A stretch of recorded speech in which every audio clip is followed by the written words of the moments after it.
everyone. It's time again for Drummer Nation Live, and I have a good show for you today with a lot of friends here. First of all, help me welcome my esteemed co-host, Adam Nussbaum. Hey, brother, how you doing? All good, all good. How are you, man? I can't complain. Everything's groovy. Seems like the pandemic's over. We're all starting to work again, which makes us feel good. And we have a few guests, and here they are. Let me introduce them from left to right. That's Jerome Deupree. You may remember him from the band Morphine. That's Bobby Sharp, Cincinnati's finest. And Warren Odze, Broadway extraordinaire. Hello, gentlemen. How are you? Warren's practicing. I told you never call me on that number. Everybody okay? How you guys doing? Everything's okay. Okay, well, we have what you guys all have something in common, which is you're just back from the Chicago Drum Show. This is Rob Cook's event that's been going on for many years, and it's the grandfather of all those things, and we all love it, right? Everybody had a great time? It was a lot of fun. Yeah, it's great.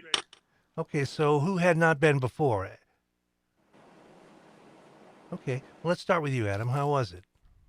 Well, I was fascinated to want to go to this thing for many years, and the opportunity never presented itself. But this year, I had the time, and what really piqued my interest was I was curious to see what they had 8 different cymbal smiths there presenting their products, and they each gave a presentation that was basically hosted by Steve Maxwell's son. I'm not sure what his name is, but that was interesting for me.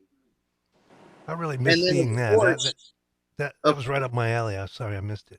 Yeah, and of course, just to see all the different collectors and independent drum companies and everybody just showing stuff, it was just like a complete drumgasm experience. Yeah. How about you? Can't see what I'm doing. Here we go. Warren. Hey. What do you think of it? I had never been to anything like that myself. I've never even been to PASIC or NAMM or any of that stuff. So I didn't know what to expect. It was just a bunch of people who just love drums.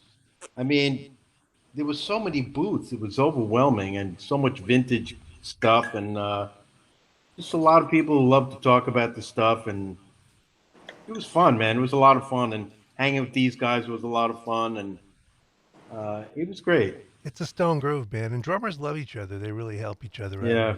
I remember the first one I went to, some guy was like, look, I found it. I mean, what is it? It's like, some missing little tiny part from a pedal from 40 years ago that they've been looking for forever, and they found it there. They were thrilled. Bobby, you're a longtime veteran of the show, right? Yeah, I met Rob actually before he did his first show and got invited to his first show up in Alma, Michigan, where he had a couple shops up there, and there were maybe 10, 12 of us. And there were at least 3 or 4 of those guys still there this year. They come every year. A couple guys didn't make it this year. I'm going to find out why. But, I mean, from that time, and that's 30 years ago, it brought all these people together, collecting, exchanging, naturally great stories, some of them true. So it all worked out to be a wonderful gathering. And you had a booth, right? I had a booth I shared with a couple guys from Cincinnati, and they were very helpful. And we sold some stuff. The last 2 years, the sales for us was much better. But Alan Topolsky is the guy who helped he had the most stuff there, and then Steve Seifried was one of the guys who had been messing around with cymbals in Cincinnati, like taking V8s and stuff and hammering them and working on them and making them sound pretty cool. Mm-hmm. So I thought, okay, it's a chance for him to meet these guys. And sure enough, he ended up meeting all the cymbal guys, Paul Francis came over to the booth. Steve Maxwell came to the booth. Maxwell even invited him to send a few things up to his shop. So there's a whole nother way of taking something that was meant to be for a younger player, not really finished out. He was doing that, and all of a sudden you hit a more advanced, more pleasing sounding cymbal. So that was different and exciting to us to see him get hooked up with that. Oh yeah, that's very cool. Well, let's look at Yeah, some and of the graphics from the show. This is the lineup. You see that big orange box is all the cymbal makers, right? right. Yeah, and how did that work? Did they each have a presentation of a half an hour or something, or was it a panel discussion? Was it separate or together? What was it?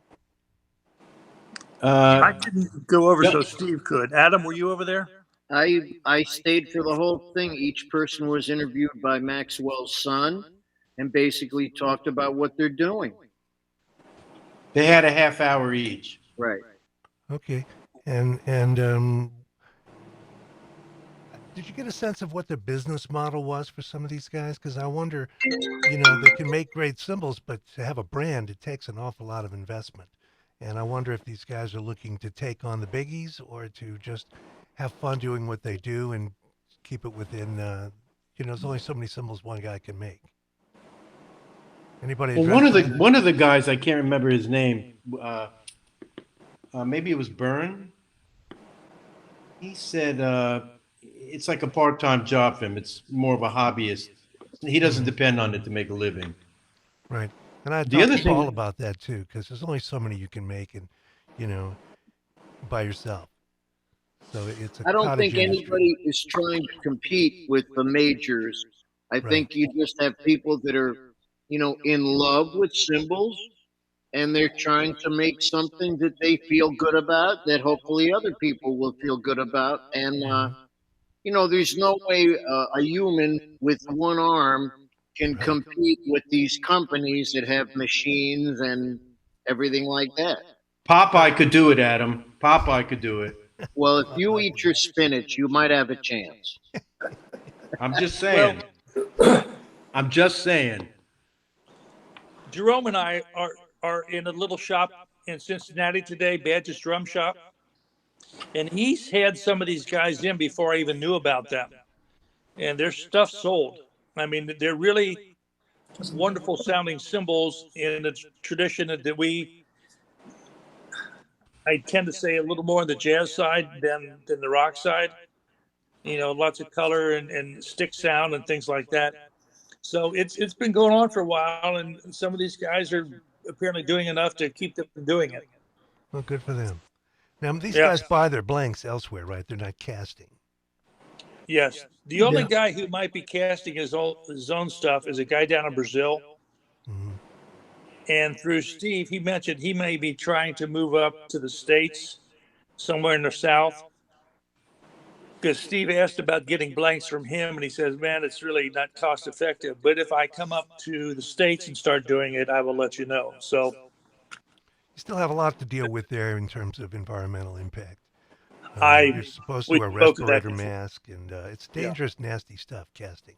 And I've been a Right. Sabian, of course, since they bought my company. But I mean, their stuff is spot on, super clean, no emissions. It's very costly to do that. So I imagine those Yeah. guys would be better off buying blanks. I mean, those cats buy metal by the ton. They watch it Right, on the right, yeah. exchange markets and all that stuff. Well, I wish I would have seen that. I understand it's going to be videoed, or it was videoed, and it's going to be available to see. I sure would my like teacher to. here in town, Steve Strider, said he watched part of it. So it's already up. Oh, okay. Well, good. I'll have to have a look. I at think that. Where on is it? Where is it located, Bobby? I think it's just on YouTube, but I could be wrong. Right, but Um, under what? Where do you look for it? Maxwell's or? I would I'll find think it and put a post to it underneath this. I would think Chicago Drum Show, cymbal makers, something like that, but I don't know. We'll find it. Put a post up. Well, Maxwell posts like tons of videos. Yeah. Yes, I'm sure if you go there, there'll be some Mm. link to it or We'll something. find it, and I'll put a link underneath Yeah. in the show notes or wherever it can be. Okay, so we had. Did anybody catch any of the clinics? I went to both clinics. And who were they? I It can't was read this Jerry graphic from Brown. what I'm seeing. Jerry Brown. Jerry Brown and Paul Wertico. Oh no, I didn't go. I didn't go to all the clinics. I went to the drum tuning guy, and I went to Jerry Brown, and I went to Paul Wertico. I went to those three. Oh, and I don't know if you catch Gary as a clinic, Ringo Gary. Ringo Gary. Yeah, we'll talk about him in a minute. Yeah. Yeah, it's more a presentation than a clinic, I guess. So he is Yeah. a drummer. He plays in a Beatles cover band, and I'll be right back. we'll be here. All right, so let's look at some of the other stuff. Here's raffle prizes. Were you there on Sunday too, or just Saturday? We were there for the whole thing. I was Yeah. there with Adam for the whole. We were even there the day of the setup. I saw some of that in the video. Let's look at some of this video. I think this is setup day. This is from Warren. No, Jerome. Who sent me this? One of you guys sent me this. Anyway, this looks like it might be setup day because I saw a booth with some boxes. But to give everybody an idea, it's in there's two rooms like that, and it's out in Dane County Fairgrounds. So it's not downtown Chicago. It's real easily accessible and reasonable. And it's drum pouring, man. I mean, look at that. This is a booth evidently about Mitch Mitchell from Hendrix's band, Jimmy. And it just never stops, man. There's stuff everywhere. This looks like more. And I noticed somebody's got a walkthrough posted that's like an hour long. So if you really want to get your fill on that drum pouring stuff, they go through every booth and show you where everybody's got. But there's, upwards of 100 booths here. I don't know how many he's got this year, but you see people come from all over the place, some people from all over the world. Some people pay extra to go in early so they can get the deals. And some things change hands 2 or 3 times over the course of a couple of days. So I'm going to let this video run for a minute. There's just no telling what you'll find there. And there's new stuff too, like usually some of the majors will have booths as well. Okay, here's some photos of the guys. That's Adam and Warren. Who's that on the right? That's Joe Meckler, who I hadn't seen in 1,000 years, and I did a gig with him. It used to be this club in Manhattan called the Ballroom, and it was with Ann Hampton Calloway. It was quite a band, and Skip Jackson, and man, I hate not remembering. Well, that's all right. You got his name now. Running into Whatever it is, I hadn't seen him in a million years, and Right. There he is. He owns a restoration company. So running into old friends is really a big part of this show, and making new ones. But the groove is the hang just as much as the drums, don't you think? The hang was really fun, man. Yeah. We I had like some these really fun shows hangs. 'cause they're small too. You know what I mean? It's not PASIC. It's not NAM, which is football fields of stuff.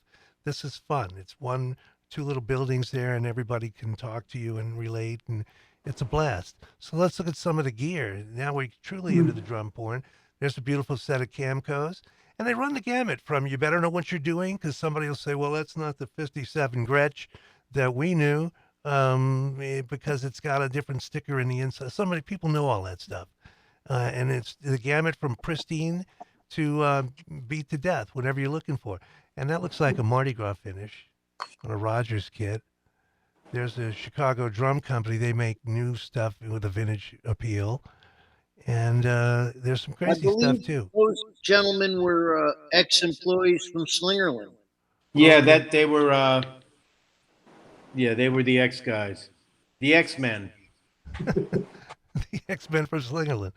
In the event, what's that? That's Attack. Remember Attack drumheads? Sure, they used to be owned by Tom Shelley, who owned Universal, but he's retired. From that. They went away for a minute, and now they're back. And the inventor part of the Jim Bickley, I used to get heads from them. I know Jim Bickley. But this guy invented this thing. If you want that pop sound, you kind of can't tell what's going on, but it's basically a head on a head with some holes cut. I see. So those aren't like holes. Those are just clear. I see. Okay, so there's a clear head behind that white head? And it was Huh. if you want to do that thing and not put pillows and stuff in there, Right, right, right. Well, and there's always they something interesting to see, that's for sure. yeah, Um, man. Now here's Ringo Gary, we call him. His name is Gary Astridge, and he's a great guy. The story behind him is pretty interesting. He's a Beatle nut. He loves Ringo and he loves the Beatles, and he took it upon himself to categorize all of Ringo's drums, and he's got a site called Ringo's BeatlesKits.com, I think it's called, and he got the attention of Ringo because he knew more about the kits than Ringo did. So, and the other thing is, if you're a Beatle, you ex-Beatle, you can't really socialize just anywhere, and everybody's looking to get something from you. But Gary just loved the music, and he loved Ringo, and he loved the gear, and Ringo took him under his wing as his curator. So when they need a kit for the Rock and Roll Hall of Fame or for exhibit or something, Gary's the one who knows this is the time you used on this kit on this date and so forth, and he's cataloged it all. Now, beyond that, they were selling sculptures for parks and installations that were way bigger than that. And no, I think that's the big one for the installation. They also sell small ones too, and the money they're quite expensive, but the money goes to Ringo's charity, the Lotus Foundation. So that's Gary. Did you guys get a chance to talk to him much? I tortured him on the setup day. There was no one around, and he was unbelievably patient because I'm a complete Beatle nut. And I actually told him some stories from some studio friends that work with Ringo. And Michael, I know you're a cymbal guy. I'll tell you something. Maybe you already know it, but that classic Ringo swishy, the half open hi hat sound. Those are not Zildjian cymbals. Did you know Oh no, I that? didn't know that. They're Simeo, which are some kind of UFIP Hmm. thing. And Gary went nuts, and he did like a forensic pitch matching thing with these symbols and the records, and then he also did a tracing of what happened to Ringo's premiere kit. Really? Did he find it? Which, yeah, it's but That sounds like Gary. he was an unbelievably nice guy, and I mean, I just talked to him endlessly. Nice guy and And extremely knowledgeable. So Michael, yeah, Yeah. Warren, you done or? I'm done forever now, forever. Okay.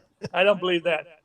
So I'm sitting outside getting some air, and Gary comes out with these two gentlemen from Japan, and he's got a video camera, and he's talking to them about this stuff, and then he pulls up this. Can you guys all see it? Yeah. Okay. What is it? Tell us what it is. All It's a right. reproduction of the one that Ringo used when they played up on the roof. So he's telling these guys this. The guy's translating to the other guy. Gary pulls out video of Ringo getting this for the very first time, and Gary explains to them, "Look, it cost a lot because we had to finishing off kind of a powdery finish stuff like that. But I'm selling them for $40." And the two guys from Japan go, "Okay, thank you," and they leave. And I turn around and said, "Gary, I'll buy it." I said, "You went through that long sales pitch, And so there's somewhere in his stuff, I'm sure there's a picture of him using this, and it's a reproduction of the one that was on the kit when they were on the top of the building recording. Show it up close again. Yeah, it's Oh wow. it's It's like wild a because jingle. back What in is the it? day they were usually the rings, but Well, that's far. I just have to go with what he says, but it fits on there. Naturally, you can hit it, you can let it play itself, and it sounded really good. So I just said, "I'll take." Then we started talking about some stuff, and it was just wonderful. He just opens up, and whatever you want to know, however you want to do it. So Yeah, and he loves did it. you get the picture of all the monkeys in front of that peace sign? I don't have a picture of that. No. All the I monkeys? sent it. You mean the I 5 of sent you it to you guys? twice. There's a picture of all of us standing in front of the piece. Yeah, I couldn't find that when I was loading them into the software today. Yeah, I sent it again, but that's all right. I don't know. It's kind of hard to pull Anyway. up at this point. Anyway, So that was my experience with him, and it was very warm and really cool. beautiful. Okay, well, there's also a clinic room. You've seen evidence of the clinics and the presentations. And then I got to ask you guys about this. Who was? How Did you did guys eat that that? get in there? It looks like a late night hang thing. What is that? Where was Dinner. Well, that was dessert, but dinner. The kitchen sink. That was the place was- across from the hotel. We didn't get it, but they were making it for someone. I said I have to take a picture of this thing. Oh, I was Everything hoping. but the kitchen sink for Yeah, right. $18. I was hoping you guys ordered it, split it up or something. No, we saw a couple of families that had them, but they were they looked like a lot of work. We had some really fun big dinners, man. It's the dinners and the lunches and the hangs and the serendipity of running into whomever and just the whole love vibe of drummers digging everything and helping each other out. You didn't see the $25 pretzel. Oh, is Oh, that I right? No, didn't- I did see it. I didn't load it because I Danny didn't know what it figured was. that too. Yeah. So Saturday night, Joe Luma came by and joined us. Okay. So I called him a day or two later and said, "Hey man, thanks for stopping by for supper." And he said, "Man," he said, "I left. My stomach was hurting from laughing so much." He was just like, it really got to him. This is the biggest reason we all go to these things, man. Yeah. Is our friends are there and you can hang and talk about drums and life in general, gigs, you know. Drummers have so much in common. This is a picture of him seeing. Whose dog is that? That's my dog. That You're must on be with my another- wife. Who's on That's with Lisa. this? How's she doing? Yes, it is. What's Hey, it? What's the dog's name? Hey, hey, buddy. Hey there, buddy. hey. I'm glad He's a somebody little put that. confused, but he hears Dad's voice, so that's okay. There you go. There you I go. see a little stage fright there. Yeah. So did you guys all drive out or fly out, or how'd you get there? I was I in flew Adam's out. car, but we flew in the car. Understood. Like the Jetsons. Bobby, you just drove in because you live in We Cincinnati. drove from Cincinnati. One guy was already up here, but we got a good deal on a truck and packed it full of stuff and drove Yeah, up. you had a booth. Jerome, where do you live? I'm in Carlisle, Mass, outside Boston. So So you I drove with flew those in. guys? No, I know them all, but I was by myself. Oh, okay. I've been to the show a bunch over the years. In fact, when it was in the original building, which was a lot funkier, Yeah. you know, it's an exhibition hall for the state fair, so it's kind of smelly. But even when they rebuilt they built this new venue, which is much nicer. But I Right. hadn't been even for a couple of years before COVID. And then I tried to get out there the last 2 years, but every time just got cold feet about getting on an airplane. Yeah, it's been since before COVID for me because of that very reason. Now, Yeah, you two but- guys were in the same car all the way there. I would love to have been in that car. Well, I got to give it up to Adam. He drove 11 hours each trip one He's a way. I beast. mean, it was a Herculean task. But I'm certain it wasn't in silence. This is not Fargo. You guys were. No, no. It had to get crazy. No, it was not silent. I mean, it reminded me of, some, road trips when you would be on the road. And except we didn't have a gig after driving 11 hours. Usually you drive 11 hours, then you go to the gig and you got to play. Yeah. And Adam, you're military grade jazz traveler, man. I know you could have gotten out of that car and done a live CD. Yeah. well, you know what they say, when the going gets tough, the tough get going. There you go. True Yeah, veteran. it all worked out. We listened to some music and it was fine, man. You had some podcasts that were fun to listen to. Yeah, I do have one thing, like for you guys who maybe live near Chicago. So I was really wanting to eat this Lou Malnato's pizza, but I was disappointed. I always got the deep dish stuff from. Well, that's what I got. I mean, I thought everybody said I kind of remember eating this stuff years ago and loving it, and I drove Adam crazy. Like, we got to get this pizza, and we got the pizza, and we were both like, Underwhelming. Meh. Well, was it that? What's the name of the chain? They have 2 or 3 of them there. Lou Malnato. No, Oh, there but was the another first one they there. had Pizzeria Uno, and that Yeah. became a chain. And Right. then they had Due, which a lot of people used to like in town in Chicago. Yeah. But you weren't impressed, huh? No stars for the pizza. It doesn't mean I'm not going to try it 10 more times to make sure. Well, if we went to the restaurant and got it, we went to one of the satellite Right, joints. right. You know, I should have brought this. I have a picture somewhere where when I was there once, we went to one of those pizza joints on Sunday night and we got a pizza box because brushes came out at the table. So we got a pizza box. We brought it back to the hotel and we sat up till dawn with Jason Sutter, Stanton Moore, Daniel Glass, and me over a table with pizza box and brushes. Just having a Wow. blast, and we drank the bar dry that night. That's a hang for sure. That's an epic hang. And then sometimes Jason, I've been to Bunny's place. I don't know. He doesn't always do it, but you know, he's got a place out in Rockford that with the barn. I'm sorry, I should probably put me up if I'm talking. With the barn full of his Ludwig collection, which is astounding and He amazing. was at the show. He was at the show, but sometimes he goes to the. He'll drive out with some guys to his place, and yeah, I've never been, but I know people who have, and it definitely looks insane. He also has a Beatles trivia game that you can play, but he, of course, made all the questions so it's on the level of, you know, in what song does Ringo speed up 3 bars before the chorus? You know, I'm like, I'm not going to play that game. Wow. yeah, that's It's like, pretty you know, don't esoteric, play man. pool with the guy who owns the table. That's right. Yeah. If a It, guy wants to bet $1,000 he can do something impossible, don't take that bet. All right.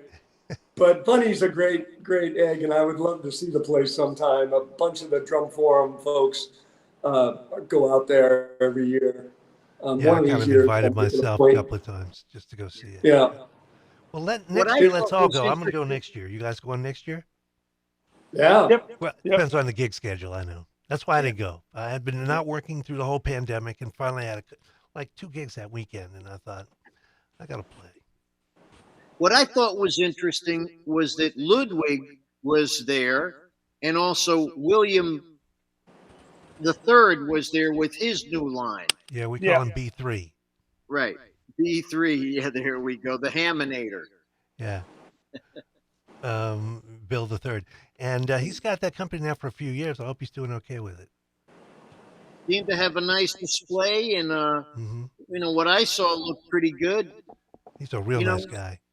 It was just fascinating to see some of the independent companies that I wasn't that familiar with. This company, A&F Oh yeah. Out of from down in UK, right? Texas. Oh, they're in They had Texas? some interesting drums. So many different, and then some strange instruments that kind of had a canted shell to project the sound out. Hmm. Every time I saw some of those clear acrylic shells, whether it was Ludwig or Zickos, I was remembering when I would go to Manny's, Marco Saccoli had a floor tom there, and it was used as an aquarium. Really? I didn't know that. So I didn't know Marco worked at Manny's. That's where he was before. Way back. I think he was there. I think it was him. He was at Sam Ash too when I met him, but I think he was at Manny's before. Oh, okay. Yeah. And then he got the gig with Vic. With Vic, and then he went to fine. Yeah. Evans or to Dario. Where's he I got now? to jump for a second. I'll be right back. Okay, right. Jump! Jump. Well, I'll tell my joke since I saw the dog there. I had a repairman come over the other day, and I said, my wife's upstairs in the bedroom with the dog. I don't think she would ever bite anybody, but I'm not sure about the dog. Whoa. Look at People the say, fish. You're going to hear from how does your Lisa wife on take that? I said, well, we've been married 43 years. I think she can take an elbow in the ribs and give one. So you're That's back? I great. thought you were leaving, Adam. No, he's Well- frozen. I think. Oh, he just froze. He froze in place. He's resetting his Adam. Reboot- Rebooting his Adam. Rebooting. They call him A-bombs when he comes up with his incredible words of wisdom. Or you call him Nussbaums. Right. So anybody else got anything? Well, just out of curiosity, you know that this it's in one of those things. The Mitch Mitchell Ludwig double bass drum black set. I kind of remember that being Gretsch. I think he had both. Okay. I've seen a Ludwig Black Panther kit, you know, the kind of textured surface. Okay. But then, yeah, not Band of Gypsies, but the gig in Hawaii that was filmed, that's a Gretsch kit. Clearly, you know, on the drum heads and everything, but I think he had both. This is the kind of stuff you learn at these shows. Well, the other thing that was thrilling for me, and I think Adam too, is there was one set of Mitch's sets with a 24 by 14 bass drum with both heads on it. And after so many years of playing all, you know, pop music with the pillow in there or whatever, man, it was thrilling to hit that bass drum. Oh yeah. That's a thrill like none other, man. I mean, it's unbelievable. People Yeah, talk about that. it's a whole different feel under your foot and sonically and everything. It's that's kind of why I play small bass drums now, is because I prefer that sound and feel, but I don't need that much bass drum. So Me too. I Yeah. use 18s and 20s, but I keep them, you know, pretty open. Me too. Hey, we have a new member here. Who you got there, Adam? That's Cosmo. Cosmo. Hey, there we are. Hey, Cosmo. Not to be outdone. My dog's upstairs. Does everybody have a dog? We got Cosmo. We got the whole hula dula. I did a bit once on this show with. I had my dog in the background, and I would ask her questions like, "Who's your favorite drummer?" Go, Ruff. I'd say, "There you go, Bark, Travis Barker." You know, I do a bunch of stuff like that. You want I should say DiMaggio? Ruffs. Yeah, Ruffs. What's Ruffs, what's right. above the building? Roof. That's right. He said roof. That's an old joke. It's for a talent agent. The agent throws him on. The dog gets on the street and says, "Maybe I should have said Tuduka Fonseca." Right, yeah. You want I should say DiMaggio? Yeah, that's the joke, right? There's a whole thing with Dinah Washington is talking about a guy, and she's telling a joke about a man who's got a dog. And then it's like she said, well, you know, the dog can talk. And he goes, well, read the paper. And then the dog just shakes his head. And the agent goes, man, this dog, you told me this dog could talk. He goes, yeah, he can talk, but he can't read. Cajun sells a man a horse. Guy comes back the next day and said, "This horse you sold me is blind." He said, "Well, now I told you he was a fine horse. He just didn't look too good."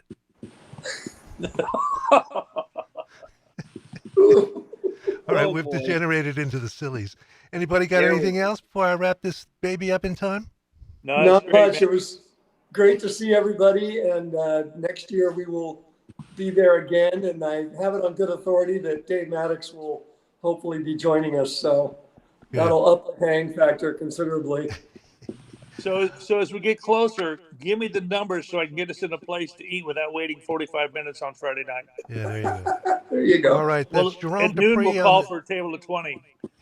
Jerome Deupree, top right, Bobby Sharp, bottom right, Warren Odze, bottom left, Adam Nussbaum, fearless co-host, top left, and we're going to let it go from, I never did a commercial, so let me do a commercial, and then we'll go from that into credits, okay?